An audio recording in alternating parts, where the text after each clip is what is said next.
মাকে নিয়ে কোথাও ঘুরতে গেলে বা বের হলে সত্যি অনেক আতঙ্কে থাকতে হয়। তবুও যতই যাই হোক, আজকের দিনটা অনেক ভালোভাবে কেটেছে মায়ের সাথে। সো হ্যালো এভরিওয়ান, আসসালামু আলাইকুম। আমি রাবেয়া, আশা করছি সবাই ভালো আছেন। আলহামদুলিল্লাহ আমিও ভালো আছি। বরাবরের মতো আমি সবসময় চেয়েছি বা চাই মাকে নিয়ে কোথাও ঘুরতে যেতে বা ভালো একটা সময় কাটাতে। তাই আজকে চলে গেলাম মাকে নিয়ে আর আমার দুইটা বুড়িকে নিয়ে। তো কোথায় গেলাম, কি করলাম আর কি কি খেলাম তার সবকিছু শেয়ার করব আজকের এই ব্লগে। আমরা গিয়েছিলাম মিরপুর 12 দা কুইজিন হাবে। আমরা যেদিন গিয়েছি তার একদিন আগে এটা ওপেনিং হয়েছে, নতুন যেহেতু সেজন্য আমরা ভাবলাম যে এটা যাওয়া যাক, তো চলে গেলাম। সেকেন্ড ডে হিসেবে লোকজন একটু কমই ছিল আর এটার জন্য আমি একটু টেনশনে ছিলাম যে আসবো কি না, যেহেতু ওপেনিং হয়েছে গতকাল। ওপেনিং হয়েছে তো লোকজন ভিড় থাকবে, এটাই স্বাভাবিক। তো সেই চিন্তা ভাবনা করে আমি একটু পিছপা হয়ে গিয়েছিলাম যে আসবো কিনা আজকে বা কয়দিন পর আসি, কিন্তু চলে আসলাম। আমরা এন্ট্রি করার সাথে সাথে আউটডোরে চলে গেলাম, যেহেতু বাচ্চা ছিল তারা আউটডোরে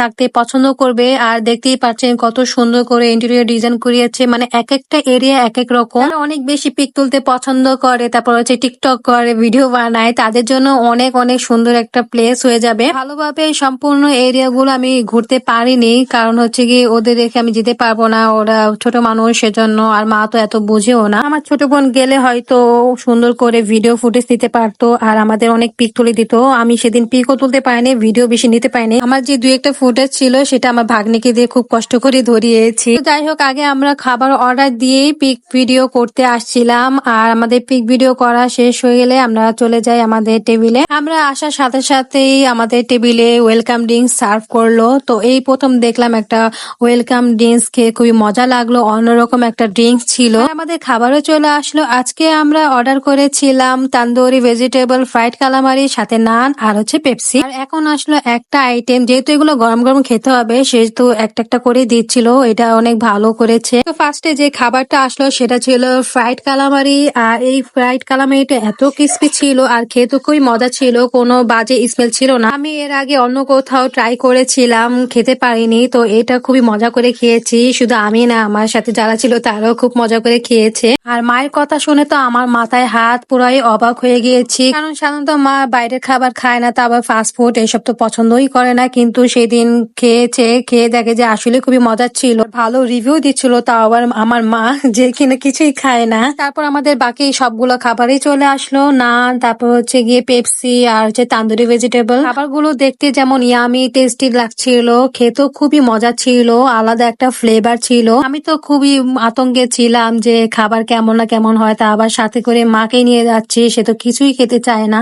তো এই খাবারগুলো মাশাআল্লাহ খুবই ভালোভাবে খেয়েছে, সবগুলো খাবার মা ট্রাই করেছে, টেস্ট করেছে, খুবই মজা ছিল আর রিভিউ ভালো দিয়েছে। আসলে প্রত্যেকটা খাবারই খুবই মজা ছিল, একবার পারফেক্ট ছিল শুরু থেকে শেষ পর্যন্ত। প্রাইস যদিও বেশি ছিল, কিন্তু খাবারের দিক দিয়ে যদি হিসেব করা যায় তাহলে টেস্ট আর কোয়ান্টিটি হিসেবে খুবই ভালো ছিল।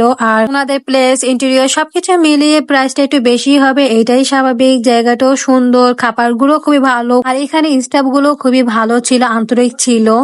একটু পরপর জিজ্ঞাসা করছিল যে কেমন হয়েছে, আর কিছু লাগবে কিনা। জানি এটা ওনার দায়িত্ব আর এটাই হচ্ছে ওনার কাজ, তবু আছে অনেক জায়গায় গেলে যে স্টাফ গুলা ভালোভাবে দায়িত্ব পালন করে না, কথা শোনা, অ্যাটেনশন কম থাকে। উনি একটু ভয়ও পাচ্ছিল, যেহেতু আমি ভিডিও করছিলাম, ভেবেছিল আমি ফুড রিভিউ দিব আর হচ্ছে খারাপ হয়তো রিভিউ দিব, ওনাকে দেখতে নার্ভাস লাগছিল। তা আমি হেসেই ফেলেছিলাম ওনাকে দেখে। তারপর আমি বললাম যে না, ভয় পাবার কিছু নেই, আমি ফুড রিভিউ করি না, আমি ডেলি ভ্লগ করি, আর খাবারও খুবই মজার, তো ভয় পাবার কিছু নেই। আর খাবার যদি খারাপ হতো তাহলে আমি ভিডিও করতাম না, ভালো হয়েছে বলে আমার ব্লগের সাথে অ্যাড করলাম। এটা কথা বলতে বলতে আমাদের খাওয়া শেষ হয়ে গেল। এখন দেখবেন আমার ভাগ্নি কি করে, কাঁচা একটা পেঁয়াজ ছিল সেটাও ছাড়ো না, তাহলে বুঝেন খাবারটা কত মজা হয়েছিল। সবকিছু মিলিয়ে সুন্দর একটা সন্ধ্যা কাটালাম পরিবারের সাথে, এটাই তো সবচেয়ে বড় কথা, তাই না? এই সুন্দর সময়গুলো তো আর কখনো ফিরে আসবে না। আর বিশেষ করে মাকে নিয়ে তো বের হওয়া হয় না, মাকে সময় দেওয়া হয় না, সারাদিন তো সে অনেক ব্যস্ত থাকে কাজে, তাই